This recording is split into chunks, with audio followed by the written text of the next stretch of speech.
Zacarías capítulo 12, venimos leyendo este capítulo desde la vez pasada y vamos a leer desde el verso 6, ya leímos hasta el verso 5 y vamos a leer desde el verso 6. Zacarías capítulo 12, del verso 6 al 14 vamos a leer. Dice la palabra del Señor: en aquel día yo haré que los clanes de Judá sean como una llama que le prende fuego a un montón de leña, o como una antorcha encendida entre los manojos de grano. Destruirán con fuego a las naciones vecinas a la derecha y a la izquierda, mientras la gente que vive en Jerusalén permanecerá segura. El Señor dará primero la victoria al resto de Judá antes que a Jerusalén, para que el pueblo de Jerusalén y el linaje real de David no tengan mayor honor que el resto de Judá.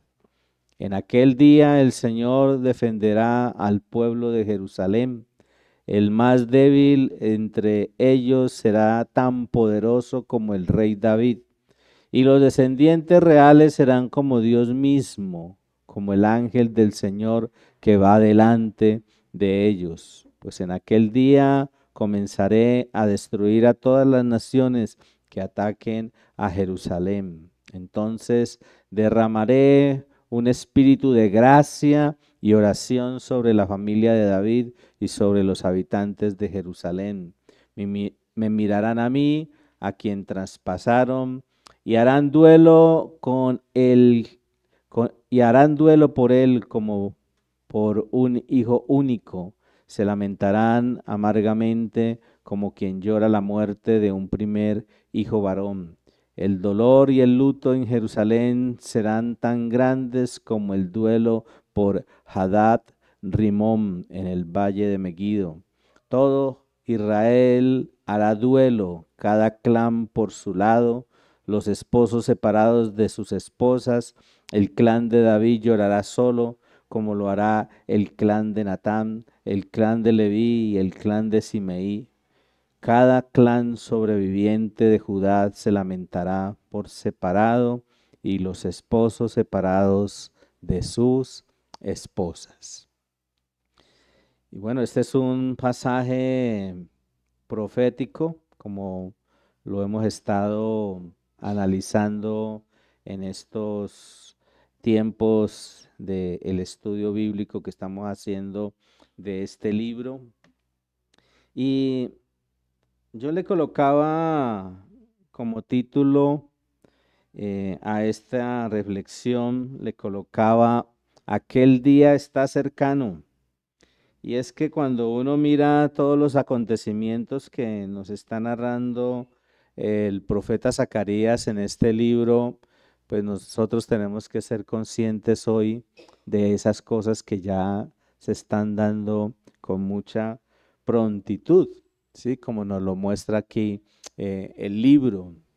Hemos estado hablando de que todo esto que se está mostrando aquí, que se está manifestando aquí, tiene que ver con una revelación que Dios ha hecho al profeta, y que de una manera muy particular y muy curiosa es todo un panorama profético del futuro.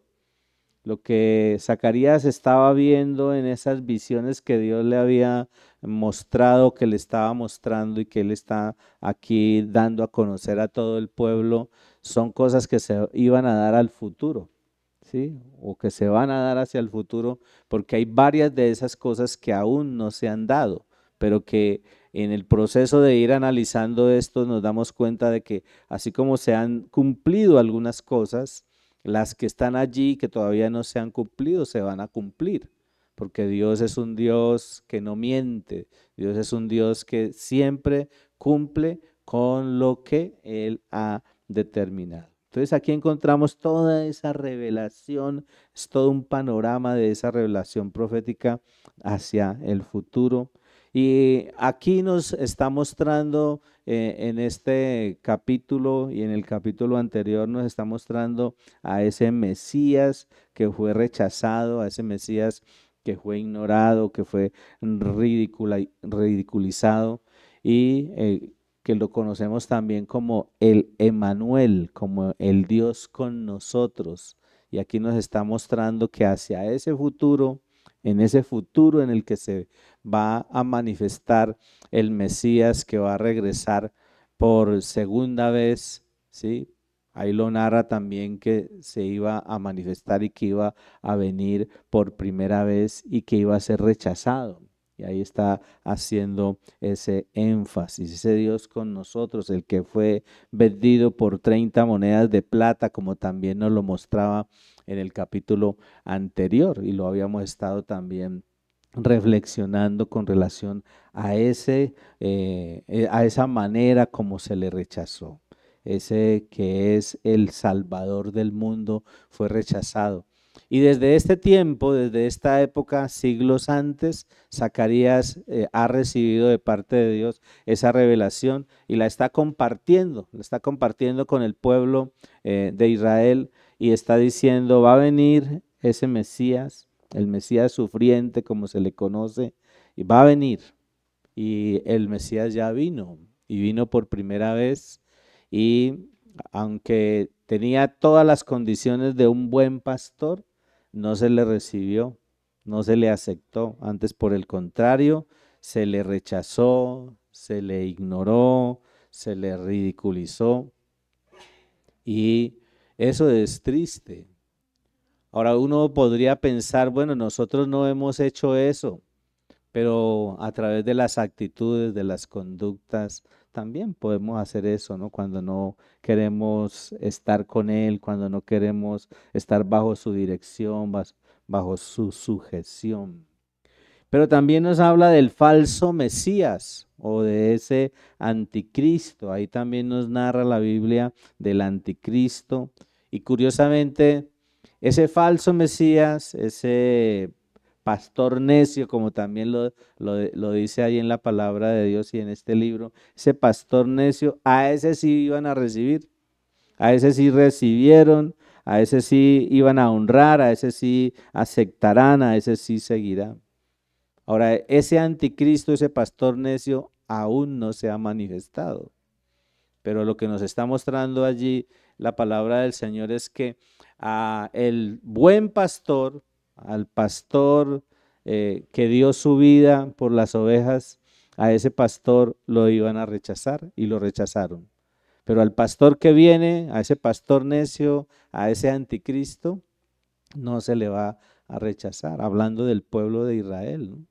Cuando Él venga, lo van a aceptar, lo van a reconocer, lo van a seguir, lo van a buscar. Y en ese momento va a haber un engaño, porque va a ser aceptado, va a ser honrado, va a ser seguido. Pero la Biblia habla de que es un pastor inútil, que es un pastor necio, y que Él en vez de traer lo que trajo el buen pastor que trajo salvación, ese pastor va a traer la gran tribulación, que es una de las características de lo que nos muestra la Biblia, ¿no? Cuando se manifieste el anticristo, cuando se manifieste ese pastor necio, ¿qué va a suceder? Inicia el tiempo, ¿no? La época, inicia ese tiempo de la gran tribulación. Pero cuando uno va aquí a Zacarías, cuando uno va a Zacarías y encuentra ahí en Zacarías, específicamente aquí en el capítulo 12 que estamos mirando, encontramos también el hecho de que se habla de un segundo juicio. Todo este capítulo 12 nos habla de un segundo juicio. También enfatiza este capítulo 12 de la segunda venida de Cristo. También nos habla de que Jerusalén iba a ser sitiada, iba a ser rodeada. La ciudad de Jerusalén en algún momento, en ese tiempo en que se vaya a manifestar este tiempo especial, aquel día, ¿recuerdan? Cuando ustedes leían ahí ahora, y si quieren volver a mirar el pasaje desde el versículo 6, se repite mucho en aquel día, en aquel día, en aquel día.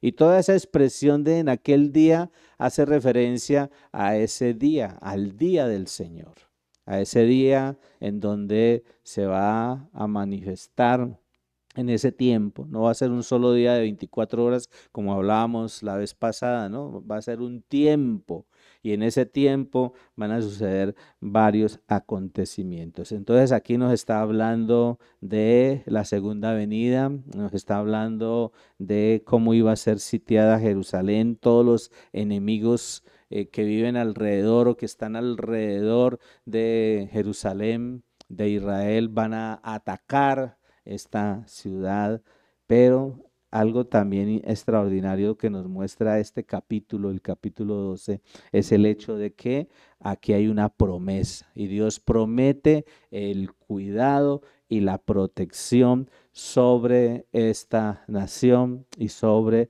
esta ciudad. Y me parece extraordinario eso, ¿no? Eso nos llena a nosotros de esperanza, porque Dios, así como ha cuidado de su pueblo, así como va a cuidar de esta ciudad, ¿no? Lo curioso es que también va a cuidar de esta ciudad, o sea, de la parte geográfica en donde está la ciudad de Jerusalén, de toda esta región, la región de Judá.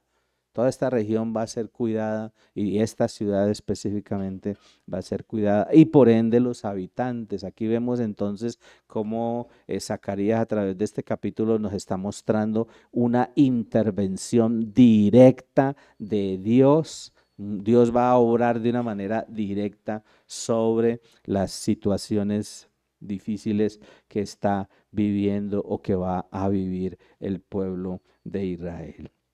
Y mirando en esta versión que estamos leyendo, en la Nueva Traducción Viviente, allí dice, en aquel día, versículo 6, yo haré que los clanes de Judá sean como una llama que le prende fuego a un montón de leña o como una antorcha encendida entre los manojos de grano.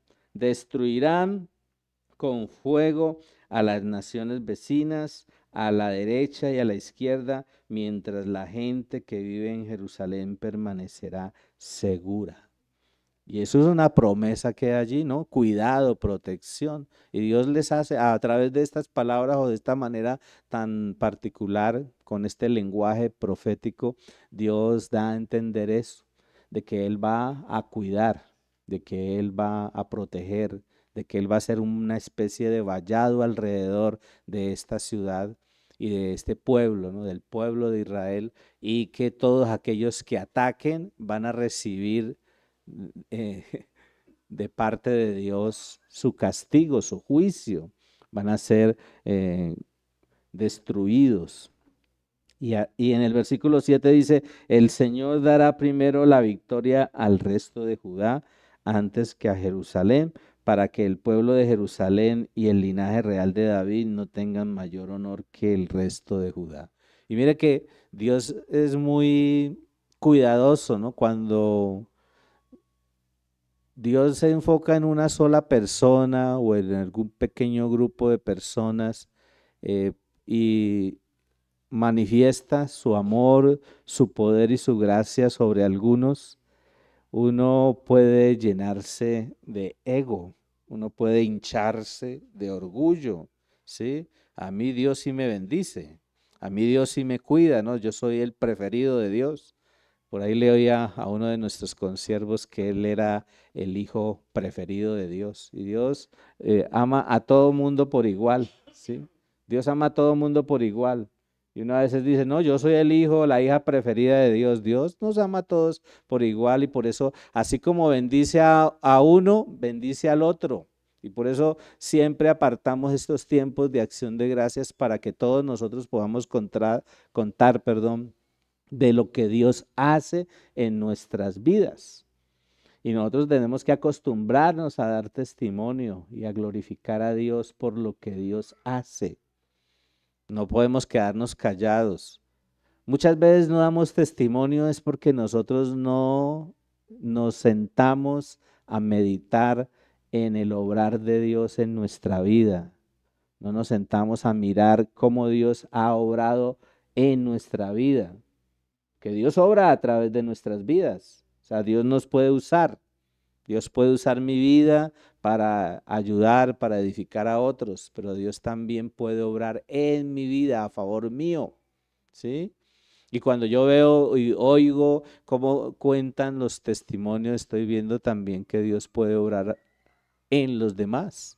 Y entonces eso tiene que llenar nuestro corazón de gratitud, ¿sí? Que en medio de las circunstancias y adversidades que nosotros podemos estar viviendo, porque estamos en un mundo caído, ¿sí? Lleno de conflictos, lleno de problemas, ¿cierto?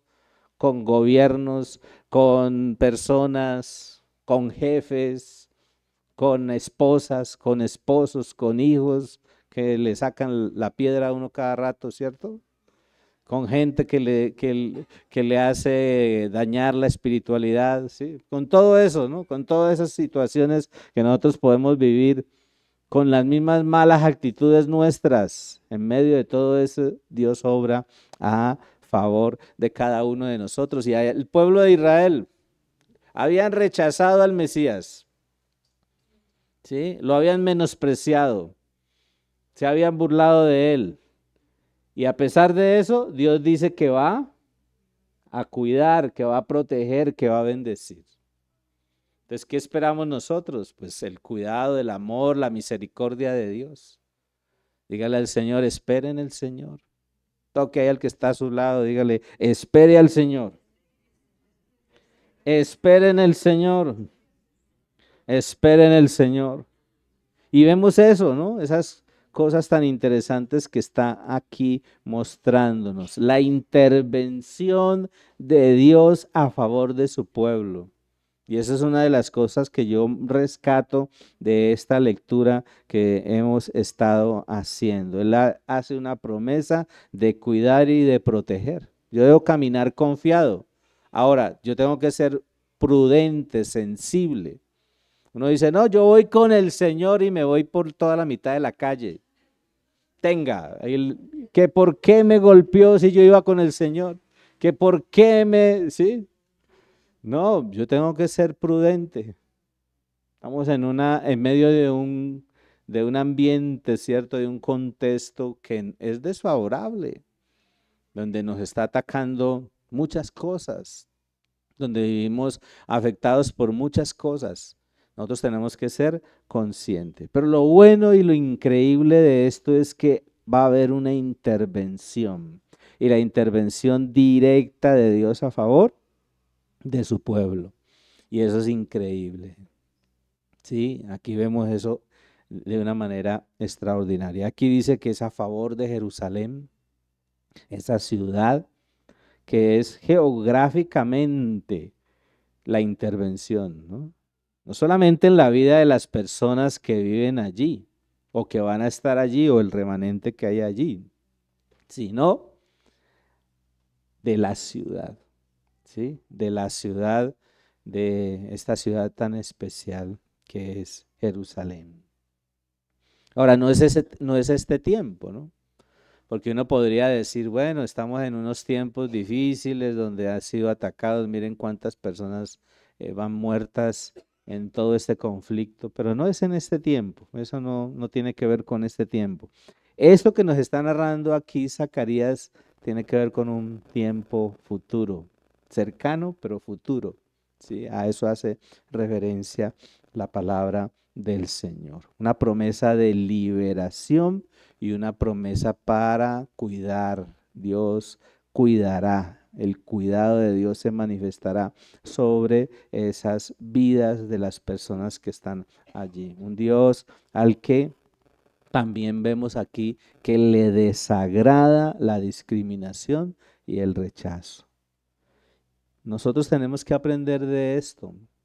Vivimos en contextos sociales y culturales, en regiones, costumbres, formas de vida tan diferentes, y no podemos rechazar. Si Dios no rechaza y repudia el rechazo, pues nosotros tampoco podemos rechazar. Una cosa es alcahuetear y otra cosa es ¿sí? No rechazar. Uno tiene que aprender a relacionarse con todos los contextos culturales, todas las regiones, todas las costumbres y formas de vida. No debemos ser despectivos con los que son distintos a nosotros, ¿sí? No debemos ser despectivos. Tenemos que tener convicciones. Que día, creo que ayer nos mandaba una foto uno de nuestros directores de Cartagena, donde tuvo la oportunidad de ir a desayunar con el monseñor de allá de la ciudad. Y habían unos pastores y el monseñor. Ustedes saben que en el contexto cultural religioso no es fácil. No es fácil que alguien de esa categoría, de ese, de ese rol, invite a unos pastores a desayunar, ¿no? ¿Sí? Nosotros hemos tenido el privilegio y también la oportunidad de compartir con varios líderes y pastores y aún con el representante de la Iglesia Católica acá en la ciudad. Y, y aunque haya una doctrina o una enseñanza que es diferente a la que nosotros defendemos como cristianos, siempre hay el acercamiento y debe haber el acercamiento. El acercamiento o los puentes que nosotros podemos construir van a permitir que la gente también se acerque a Dios. No se acerca a las personas para generar un puente donde la persona pueda ir, ¿sí? Donde la persona pueda ir a la presencia de Dios y buscar al Señor. Y aquí nos está mostrando eso, ¿no? Nos está mostrando que Dios es un Dios que no quiere la discriminación, que no quiere el rechazo. Hay gente que se cree mejor o se cree favorito y Dios no tiene favoritos. ¿Y por qué lo estoy diciendo, no?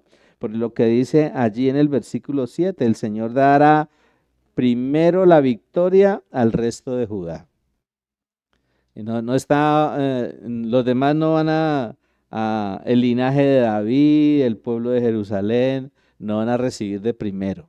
Dice, primero la victoria al resto de Judá y luego Jerusalén, ¿sí? Luego aquí habla el linaje de David. ¿Para qué? Dice, para que no tenga mayor honor que el resto de Judá. O sea, todos por igual. Todos por igual, ¿sí? Dios bendecirá a todos por igual.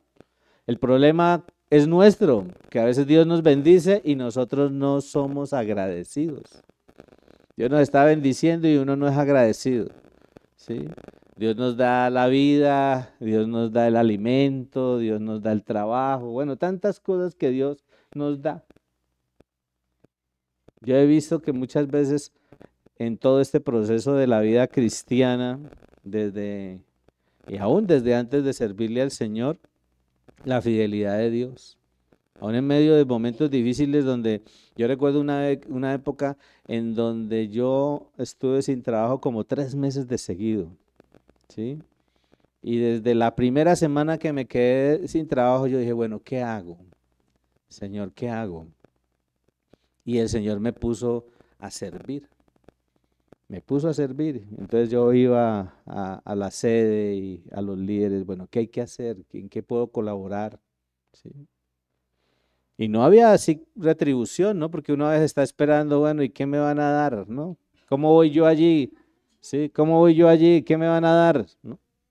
Y Dios en su fidelidad me puso, ¿cierto? Su bendición o me manifestó su bendición. Yo recuerdo que cuando a mí me desafiaron a servirle al Señor de tiempo completo, el Señor me dio 3 opciones de trabajo, ¿sí? 3 opciones de trabajo en 3 empresas diferentes. Y yo escogí como la menos remunerada. Y escogí la menos remunerada porque era la que me permitía estar con mayor tiempo para servirle a Dios, ¿sí? y servirle de tiempo completo, ¿no? No esperando que, bueno, ¿qué me van a dar? ¿En qué ministerio me van a poner? ¿Cuáles son los discípulos que me van a encargar? No, era para empezar a hacer lo que Dios me había llamado a hacer y levantar el ministerio, ¿no? Porque quien va, por ahí hay un celular que está afectando la comunicación. Quien va a servirle al Señor en la visión que tenemos en Senfol, debe ir con ministerio desarrollado, ¿sí? Porque uno no puede llegar, y nos ha pasado, ¿no? Hay gente que ha llegado, vea, yo estoy en la academia, yo estoy en el CENCAM, nos ha llegado gente, ¿no? Y bueno, ¿y qué me van a dar? ¿Qué me van a poner a hacer? ¿Sí? Y bueno, no, vaya y evangelice. Y bueno, y mensualmente, ¿cuánto es? Y eso nos ha pasado.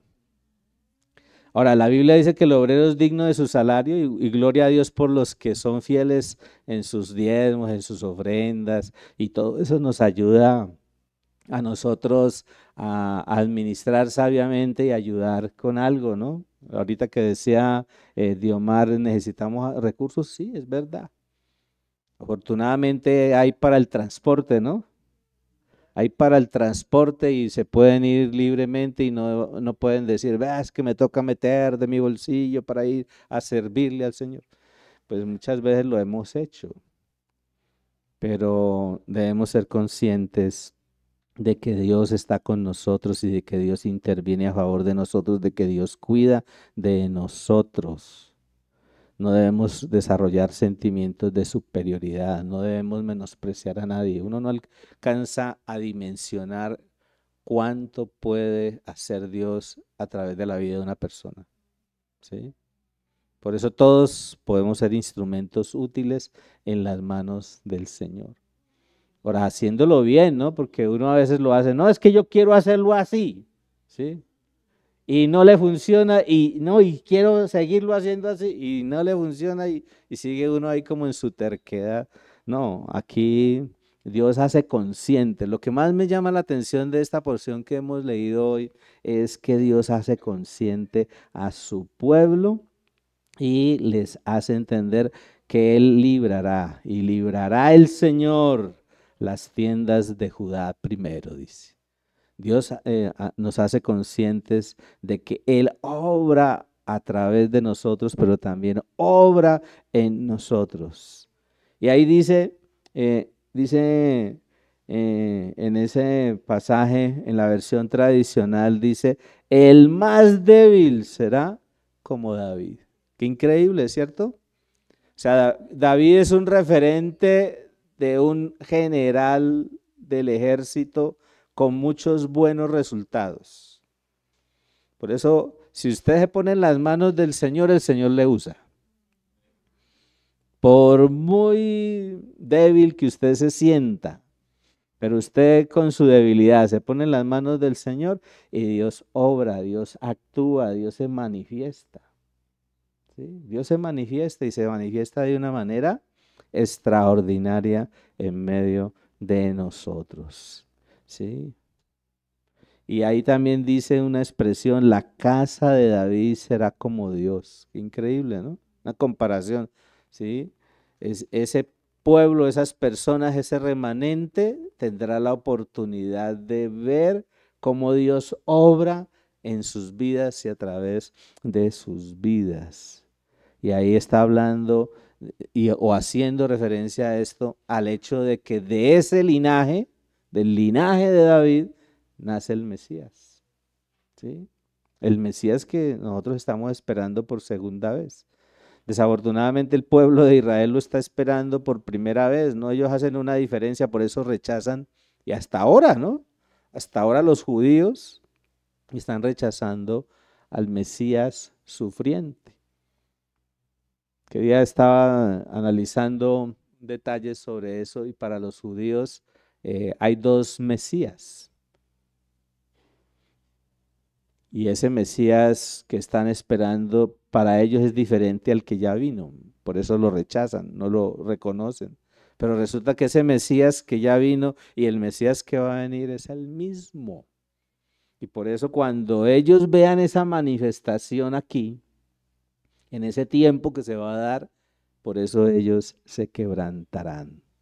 Dios, lo que nos enseña esto es que cumplirá su promesa de cuidar a Jerusalén. Por eso dice allí, en aquel día yo procuraré destruir a todas las naciones que vinieren contra Jerusalén. Y si usted mira el versículo 9, dice, pues en aquel día comenzaré a destruir a todas las naciones que ataquen a Jerusalén. Entonces derramaré un espíritu de gracia y oración sobre la familia de David y sobre los habitantes de Jerusalén. Me mirarán a mí, a quien atravesaron, y harán duelo por él como por un hijo único. Se lamentarán amargamente como quien llora la muerte de un primer hijo varón. Se habrá tristeza, habrá dolor, ¿sí? Aquí lo que nos muestra es eso, ¿no? Va a haber tristeza, pero se va a derramar el Espíritu Santo. Y este tiempo del que nos está hablando aquí, es el tiempo del día de la expiación, es el tiempo o el periodo de la gran tribulación. Es un tiempo donde ellos van a reconocer a Jesucristo, a aquel que traspasaron, a aquel que menospreciaron, a aquel que rechazaron, a aquel que repudiaron, lo van a reconocer. ¿Sí? Y van a llorar amargamente por haberlo rechazado. ¿Sí? Se van a entristecer, se van a poner de luto, ¿sí? Allí. Yo miraba aquí en Zacarías capítulo 13, versículo 1, adelantándonos, dice, en aquel día brotará un manantial para la dinastía de David y para el pueblo de Jerusalén, una fuente que los limpiará de todos sus pecados e impurezas. Y aquí pues está haciéndonos entender que se cumplirá el día de la expiación. En aquel día, o sea, en ese día, en el día del Señor, se cumplirá ese día de la expiación. Era el único día donde el pueblo, o es el único día donde el pueblo de Israel puede llorar, llorar y derramar su llanto, ¿sí? Por las experiencias o situaciones que han vivido, ¿sí? Y también tenía otra referencia en Apocalipsis, ahí en Apocalipsis capítulo 7, en el verso 4 dice, y oí el número de los que fueron marcados con el sello de Dios. Fueron sellados 144,000 de todas las tribus de Israel. Aquí habla de un remanente, ¿no? Aquí está hablando de un remanente que va a experimentar este tiempo, ¿sí? En aquel día es una referencia entonces al día del Señor. Y curiosamente lo que nos hace entender la Biblia es que ese día del Señor da inicio, es cuando la iglesia sea raptada, nosotros, ¿sí? Seamos sacados, transpuestos de este lugar, de este espacio, de este tiempo, y ellos, los que quedan aquí, los que no han aceptado, si son judíos, si no han aceptado a Jesucristo como Señor y Salvador, si son gentiles y no han aceptado a Jesucristo como Señor y Salvador, vivirán ese tiempo, ¿no? Ese tiempo de gran tribulación que se manifestará allí. Pero aquí nos habla también de que va a haber conversión espiritual, ¿sí? Y es por pura gracia, por la gracia de Dios, como dice allí en el libro de Zacarías que estamos leyendo, ¿no? Será por la pura gracia de Dios. Todo, dice el versículo 12, todo Israel hará duelo, cada clan por su lado, los esposos separados de las esposas, el clan de David llorará solo como lo hará el clan de Natán. Hay un momento de duelo, un momento de compunción, ¿sí? De tristeza, ¿sí? Por eso se le llama el día de la expiación. Y esto me hacía pensar y evaluar el tema del pecado, la vida pecaminosa de nosotros como hijos de Dios, ¿sí? Las condiciones o actitudes de pecado del que no es cristiano, pero también la condición de pecado del que es creyente. Y lo que nos muestra aquí la Biblia es que cuando uno se hace consciente del rechazo, entonces viene el lamento, viene la tristeza, viene la pena, viene la vergüenza. Cuando a uno lo pillan, ¿sí? Y mire que eso es algo especial de Dios, ¿no? Dios no nos oculta nada. Si yo estoy en una actitud equivocada, si yo estoy en una conducta equivocada, en un comportamiento equivocado, Dios me hace consciente. Ahora, una cosa es que Dios me haga consciente y otra cosa es que yo tome la acción correcta, que es arrepentimiento. Mientras yo no me arrepienta, yo no voy a estar dándole el valor a esa acción equivocada. Y aquí eso hizo Dios con este pueblo.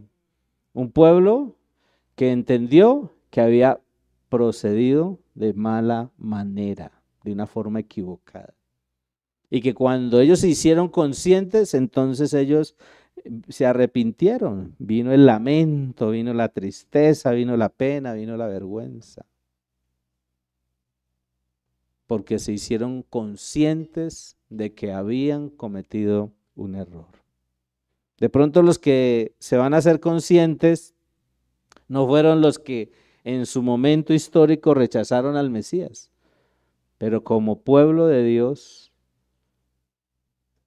se hacen conscientes de que sus antepasados lo hicieron y por eso es que lloran, se lamentan, se sienten avergonzados.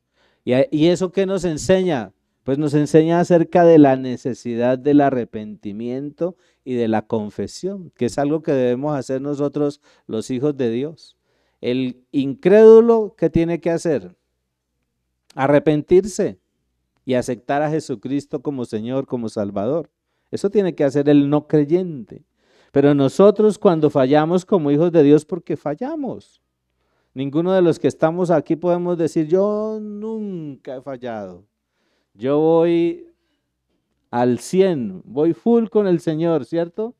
Hasta ahora no me he torcido. Eso es carreta. Mira al que está a su lado, dígale, ponga pilas a eso. Porque a veces nosotros a veces queremos cañar, ¿no? La palabra, ¿sí entienden esa palabra, no? Queremos cañar, queremos al Señor mismo, al Dios mismo, al Creador, al que nos lee los pensamientos y conoce el corazón, queremos hacerle, ¿sí? Trampa, para que me entiendan, ¿no? Y una vez quiere hacerle trampa, ¿no? Y por eso el salmista decía, ¿a dónde huiré de tu presencia? Si me voy para allá, allá estás tú, ¿sí? O como el papá aquel que estaba aguantando hambre con la familia y se metió a la huerta del vecino, ¿recuerdan? Y cuando entró allí le dijo al niño, me avisa, ¿no? Mire para allá, mire para allá, mire para allá y me avisa si viene alguien. Y cuando se metió el niño le dijo, papi, ¿y qué pasó? Se te olvidó mirar para allá. Porque uno puede mirar para todos lados y uno dice, nadie, ¿no? Y así ha pasado, ¿no? Uno ve que mira para todos lados y nadie, ¿sí? Y resulta que alguien dice, es que había una cámara.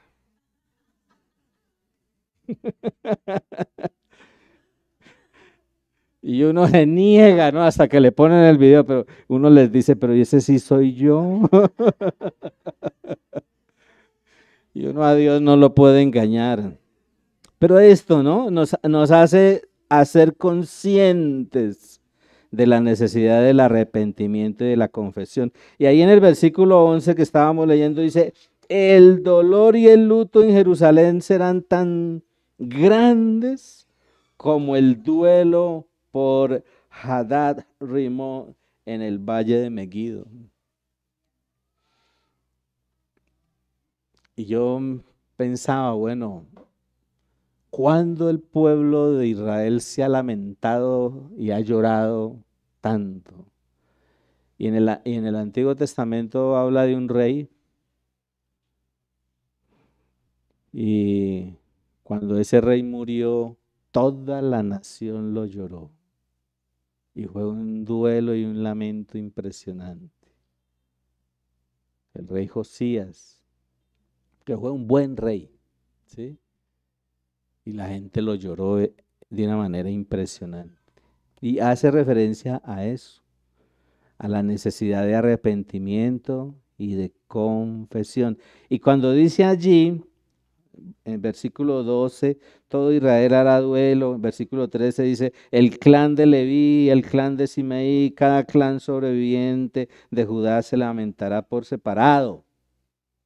Me parece interesante esto porque el arrepentimiento y la confesión corresponde a cada uno de nosotros. Usted está en una empresa y hubo un error, pues usted tiene que confesar usted. Usted está en una familia y hubo un error, usted es el que tiene que confesar. ¿Sí? No debe estar esperando que el otro confiese por usted el pecado. Lo que Dios les está diciendo aquí al pueblo es cada uno por separado, cada clan por separado, ¿sí? E inclusive dice cada esposo por separado de las esposas. Aquí no está hablando de que los esposos se deben separar de las esposas, ¿no? Que no vayan a entender mal eso. Porque hay gente que dice así, ¿no? Hay gente que dice, sí, allá el pastor dijo. No, como aquella señora que estaba en la reunión y entonces se fue brava y el pastor, ¿por qué está brava? No, porque usted dijo que los jóvenes podían tener relaciones sexuales antes del matrimonio. Yo no dije eso. Sí, usted lo dijo.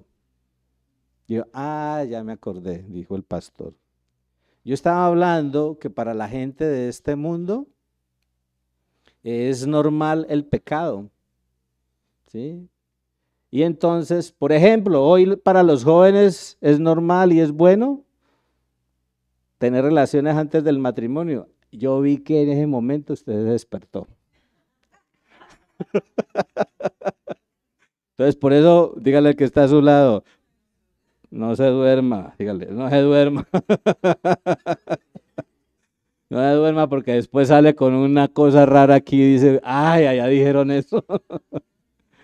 Sí, lo que nos está diciendo aquí la palabra del Señor es que hay una necesidad y es la de arrepentimiento y confesión y el pueblo de Israel se arrepiente. Y vamos a Hebreos para terminar allí. Hebreos capítulo 3, versículos 7 y 8. Por eso el Espíritu Santo dice, cuando oigan hoy su voz, no endurezcan el corazón como lo hicieron los israelitas cuando se rebelaron, aquel día que me pusieron a prueba en el desierto. Y hasta ahora Dios se acuerda, ¿no? Dios se acuerda. Dios va guardando ahí nota. Ese día, ¿no? Cuando estaban en el desierto, ese día hicieron esto, ¿sí? Ahí en sus libros, ¿no?